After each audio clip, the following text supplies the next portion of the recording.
बहुत समय पहले की बात है। एक पहाड़ी इलाके में एक छोटा सा घर था और उस छोटे से घर का जो मालिक था वो था लेंचो। लेंचो एक किसान था।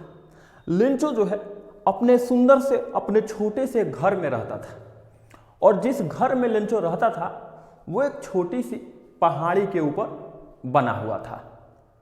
लेंचो जो है बहुत मेहनती आदमी था, बैल आदमी था, बहुत ज़्यादा मेहनत करके खेती करता था।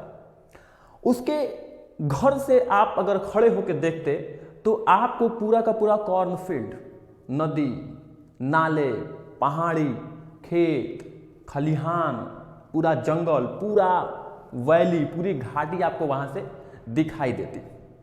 तो आइए इस कहानी में थोड़ा सा और आगे बढ़ते हैं और बात करते हैं अपने फार्मर, अपने हीरो लेंचो की। अब ये जो लेंचो है एक दिन ऐसे हाथ करके नॉर्थ ईस्ट स्काई की तरफ देख रहा था और अपने पत्नी से देखते हुए बोला, अरे भाग्यवान, सुनती हो, आज हमको लगता है कुछ पानी मिलेगा। तो उसकी पत्नी जो अंदर खाना बना रही थी वो भी कहती है, अगर भगवान की इच्छा होगी तो मिल जाएगा, इसमें कौन सी बड़ी बात है। फिर और हम इस कहानी में क्या देखते हैं कि जो लेंचो के बड़े लड़के हैं वो खेत में काम कर रहे हैं और जो छोटे लड़के हैं वो घर के आसपास ही खेल रहे हैं। फिर थोड़ी देर बाद झमाझम बारिश होने लगती है, जैसा कि थोड़ी देर पहले लेंचो ने प्रेडिक्ट किया था और उसने कहा था कि मेरे खेत को हल्की सी बारिश की जरूरत है। तो अब बारिश झमाझम होती है। लेंचो अपने घर से बाहर निकल के किसी और कारण के लिए नहीं आया, वो बस अपने शरीर के ऊपर टपकती बूंदों का एहसास करना चाहता था, उनका आनंद लेना चाहता था। और वो कह रहा था, ये बारिश की बूंदे नहीं, 5 और 10 के सिक्के हैं। लेंचो को लगा कि बारिश थोड़ी देर तक हुई, लेंचो को लगा कि बारिश थोड़ी देर तक होगी, लेकिन ऐसा नहीं हुआ। अचानक से तेज हवाएं चलने लगी और तेज हवाओं के साथ, बड़ी बड़ी बूंदों के साथ बड़े बड़े ओले गिरने लगे और थोड़ी देर के बाद हर तरफ, घाटी में, घर में, खेत में, नदी में, जंगल में, पहाड़ी पर, लेंचो के घर पे, उसके आंगन में, उसके बाहर, सब जगह ओले ही ओले थे।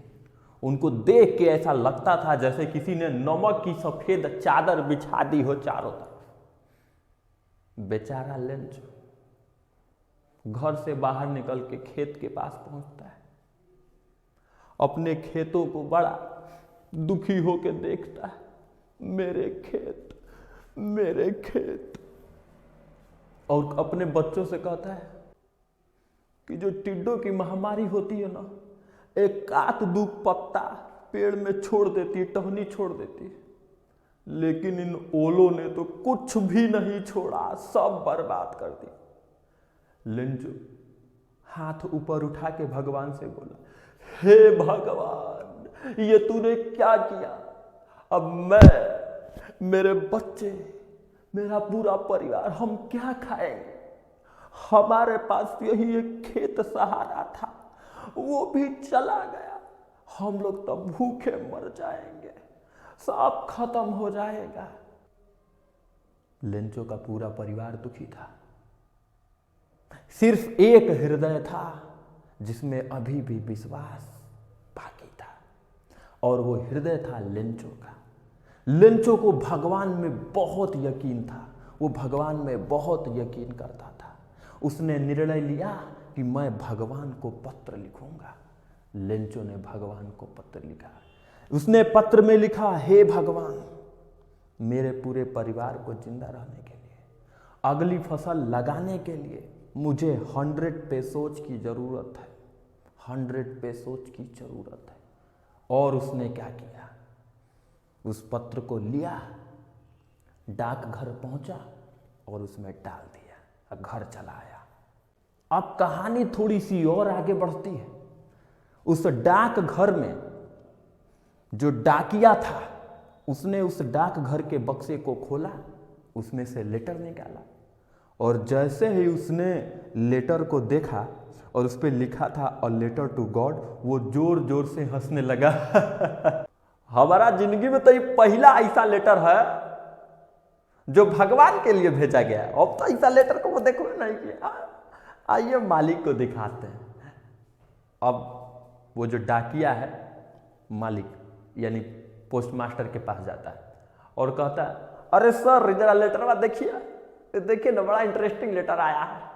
अब उसका बॉस भी उस लेटर को देखता है, वो भी खूब ठहाके हंसता है, भगवान को पत्र है, भगवान को पत्र है, अरे भगवान को पत्र है। कौन लिखा है भगवान को पत्र? भगवान को पत्र है, भगवान को पत्र है। फिर थोड़ी देर बाद पोस्ट मास्टर सीरियस हो जाता है, अपने आप से कहता है, काश मेरे अंदर भी ऐसा विश्वास होता, भगवान में ऐसा अटूट विश्वास, काबिले तारीफ है। पोस्ट मास्टर ने पूरा लेटर पढ़ा, उसके बाद उसे लगा कि मुझे लेंचो की मदद करनी चाहिए। उसके ऑफिस में जितने भी कर्मचारी थे सबसे उसने पैसे मांगे और सब जोड़ गांठ के उसके पास 70 यानी 70 पैसोस हो गए। उसने उन 70 पैसोस को लिफाफे में डाला और एक छोटी सी चिट्ठी उसके अंदर डाली और उस पर लिखा गॉड और मेल बॉक्स में डाल दिया। अगले दिन संडे था, लेंचो बड़ा जल्दी चला आया। लेंचो ने चिट्ठी निकाली, उसको पढ़ा, उसको खोल के देखा और पैसे गिने तो उसे बहुत गुस्सा आया। केवल 70 पैसोस, ये भगवान नहीं कर सकता है, भगवान से मैंने 100 पैसोस मांगे थे। उसने गुस्से में दूसरी चिट्ठी लिखी और उस चिट्ठी में उसने लिखा, भगवान मैंने आपसे 100 पैसोस मांगे थे लेकिन मेरे पास 70 पैसोस ही पहुंचा है। आप दोबारा मुझे जब पैसा बाकी का बचा हुआ भेजिएगा तो डाक घर से मत भेजिएगा, क्योंकि डाक घर के एम्प्लॉई बेईमानों का झुंड हैं।